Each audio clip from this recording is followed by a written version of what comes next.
Alright, now I've now started this video 3 times, I think, and gotten quite a bit through it, only to find out that the camera wasn't rolling. So I'm just going to make one double check here. Okay, seems to be rolling. Anyways, welcome back to the Big O's Bucktail channel.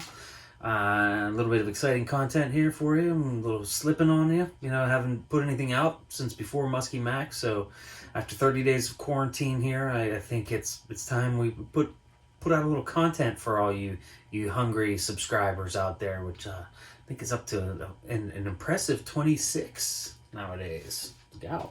So anyways, the last video I posted was me getting ready for Muskie Max, which was March 7th and 8th at the Prinscape Arena in Cannonsburg, Pennsylvania, just outside of Pittsburgh. Shout out to Sean Leopardi for putting together the entire thing. Him and his team, they just have done such an amazing job of turning this into a real deal event, where, I mean, the exhibitor list is just unbelievable. Quite honestly, it was intimidating for me. You know, as I said in my last video, I had no idea what to expect. None. And I'll give you my thoughts real quick on what I did wrong. But the whole experience of seeing all these guys that work all year, you know, all winter long, put their heart and soul into these baits, and the paint jobs, and just, you know, how much care and effort goes into it. And it's more about, this isn't about buying, you know, you're not going to go to Muskie Max and you know, get the budget stuff. You know, you're going there to get stuff that people really care about and that really work. Quite frankly, that's why people line up for these guys. So that takes me to my first thing, and that is I did not sell nearly as many baits as I had envisioned. I guess I had thoughts in my head of, you know, that guys were going to be lined up outside of my booth. Well, let me get, which Big O's did you get? No, it's not going to be like that, and it wasn't. Folks definitely lined up for people. And that tells you something. I read something in that, and that is that, I mean, obviously your baits need to catch fish. Guys like Zach Baker, Wiley, you know, the Mark King from Strike King Lures, they have a reputation that they have because their baits have caught a lot of fish, and part of that is having really good baits, and part of that is also having baits in the hands of guys that are going to actually fish them. So I was a little disappointed I didn't get my baits into more people's hands, but I think I have some ideas here, and I'm sending some baits out to people. Some have already received them, that I want them to fish this year, because, you know, the coronavirus, this COVID-19 has really put a halt on everything. After Muskie Max, I was all excited. I have all this inventory here. I'm like, what am I going to do with this? My buddy Reagan, who owns the Mashkinonge Lodge on the west arm of Lake Nipissing in Ontario, he gets a booth at the Muskie Odyssey, which is basically Muskie Max on steroids for Canadians. So it's all the major, you know, Canadian muskie brands, and a lot of the big U.S. guys go too. I was not planning on going, but with the inventory I had, I figured, oh, I'll go up. Reagan said, come on, you can jump in my booth. Let's do it. Well, that plan gets, you know, obviously canceled. Can't even get across the border. I was also supposed to do the New York Muskie show. That too obviously is canceled. That was going to be coming up in I think 2 weeks. So I've got tons of baits if anyone wants them. If not, no big deal. I'm going to be sending them out. I sent a bunch up to Ontario. I sent a bunch to, I want to get them out there. Want to get people fishing them. It's not about money to me. You know, this whole thing isn't about money to me. This is about, you know, trying to make baits that people want to buy and people want to fish and that are going to produce fish. So, I'll say one more thing about Muskie Max, and that is that when folks come to these shows, they come with a pocket full of money, right? And it's like, oh man, everyone's just there ready to spend money. It's very true. However, most people, when they go to a show like that, they have a pretty good idea of what their price range is, what they have, and if they have $300 in their pocket, they want to get a Baker and they want to get a Wiley and they want to get a Leo, and and they're walking through, and all of a sudden they see, oh, Big O's bucktails. I mean, I think I had a pretty good display going. My dad built a really cool display for me. I'll try to get some pictures put up here, but I'm not really that tech savvy yet. And I just felt it was confusing for people. It was overwhelming, meaning you don't have a lot of time at these shows. It's very busy, it's very crowded, and I think the whole thing was a little bit of overload. Next year I will be sure to have a more concise and more organized, I guess, lineup of baits for sale, and I think that would likely go a long way to I don't know, I think probably drawing more people in. If they can look at, let's say, 7 different patterns, as opposed to me having literally 50 to 100 different patterns. It definitely can be overwhelming, and I felt like a lot of people just kind of like walked out of the booth because it was a little bit much. But so anyways, that's my thoughts on Muskie Max. I was unbelievably thrilled to get voted best new exhibitor. I was totally not expecting it. I want to say thanks to my buddy Tom for working the show with me, and thanks to Ryan Reed for all his hard work in just coverage of Muskie Max and going around and trying. I know he didn't get to everybody, but man, he did a great job of getting to as many people as he could under the circumstances, and doing little interviews to kind of give you a much more personal an idea of who these folks are that are building these baits and spending all this time in their basements and away from their families and whatnot. So I think in a little bit I'll probably build a quick bucktail flexible one, but give me a moment.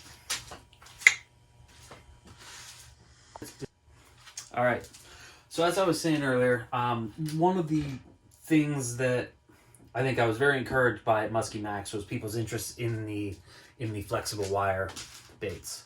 So I figured I'll do a real quick one on how I do these. Maybe I should probably just make sure that you can see that. So that is a 1/16 inch braided cable.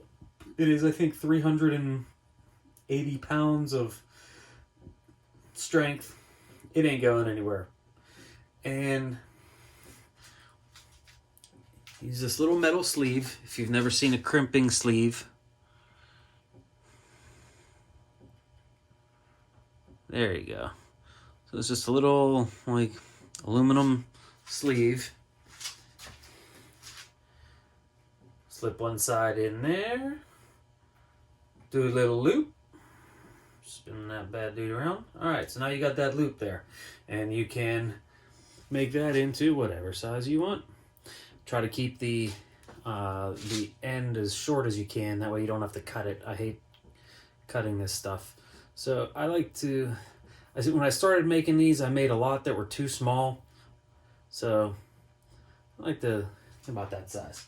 All right, now where is my crimper? There it is. Boom. Big one. Gonna use that in the first hole.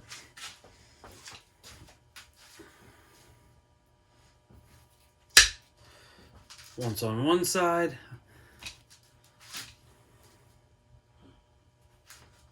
Once on the other.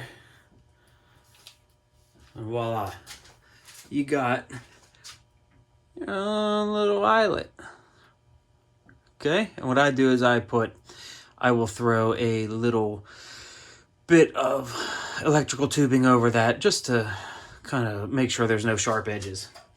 All right, so now that you have created your own, essentially your own wire, just like the old school 0.51 or 0.062 wire, you just start building it. And little update on what I've been doing, kind of creatively, the creative department here at Big O's Bucktails. is still back to painting blades, but I'm trying to learn how to layer it like some of these guys do, and it is a work in progress.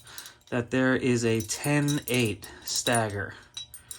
That is going to be going to my buddy Reagan in Canada. Orange, purple, black, orange, always good up on Lake Nipissing. Here's there. All right, so let's build this one. I have this little kind of I tried to make a pike stencil. You can see the kind of the pike stripes over the top there. Obviously, you know, be able to change the colors, you know, but I kind of like that little pike stripe there. So we'll do that, and probably a nickel 8. All right, so I do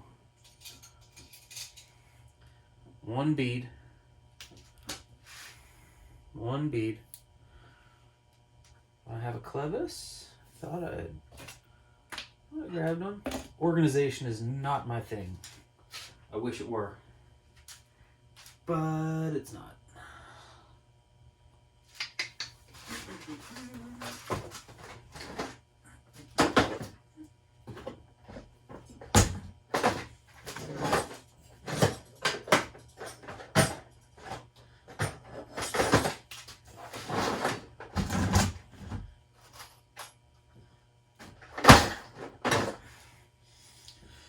All right, there you go.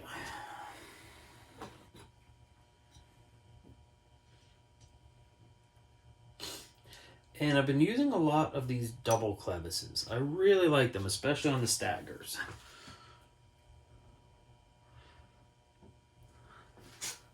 Really keeps those. Sometimes staggers have a tendency to the bigger blade will control the smaller one. And having a clevis like this on there prevents that. And it guarantees that your blades are going to remain separate and apart for all days going forward.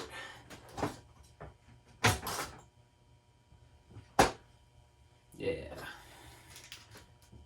That little 8.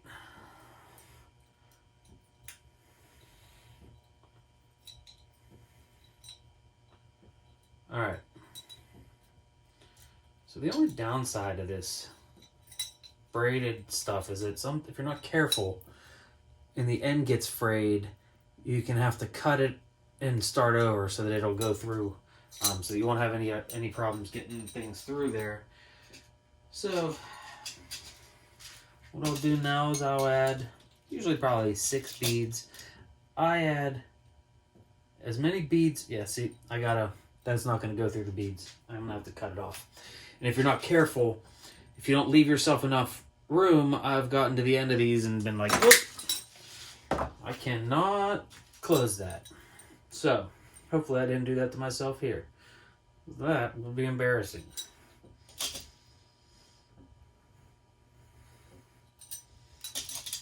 Throw some beads on here. So anyways, while I'm doing this, let me tell you that this pandemic, I hope everyone's doing all right out there. I am a small businessman. I have my law firm, so I'm the sole support of my family. So these times can certainly get a little scary. So I hope everybody is really just hanging in there. I mean, that's really all we can do here. Stay home. Let's get through this as quickly as we can. Get back to some semblance of normal sooner rather than later. The longer we screw around with this, the worse it's going to get. So, anyways, that's my little rant for the day.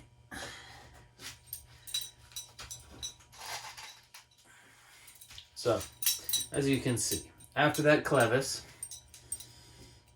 the double clevis, I've then added 1, 2, 3, 4, 5, 6, 7 beads. And those are solid brass brass beads. And I do that, the whole point there is that it will fall below the blade, will never hit the hook. I know a lot, some companies don't do that. I don't know why. I just will not. I don't like bucktails where the blade can get fouled up in the hook. Alright, so now we're going to throw this skirt on here. Boom. Ooh, I didn't give myself a ton of room, but probably enough to get her done. Alright, so we take another one of these sleeves here. Going to then just close up this end.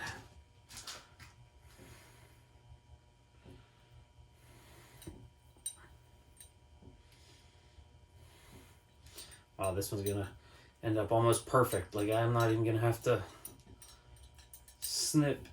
I'm not even gonna have to close that off. So, same thing down here. You want to give yourself enough of a room to get a split ring in there without any problems.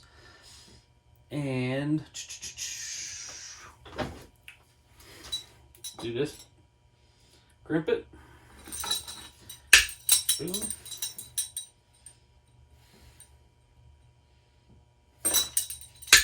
Boom. And there you have it. Little shrink tube.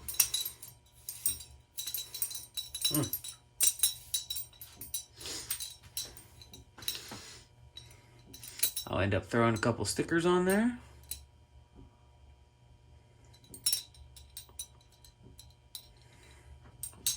And that'll be that. So, hope you enjoyed that. Let me know if there's content that you'd like to see, want to see. What do you want to know more about this stuff? So, I don't know. I'm just putting this stuff out there. If anyone cares to watch it, so be it. If not, so be it as well. Anyways, guys, I hope everyone stays safe out there.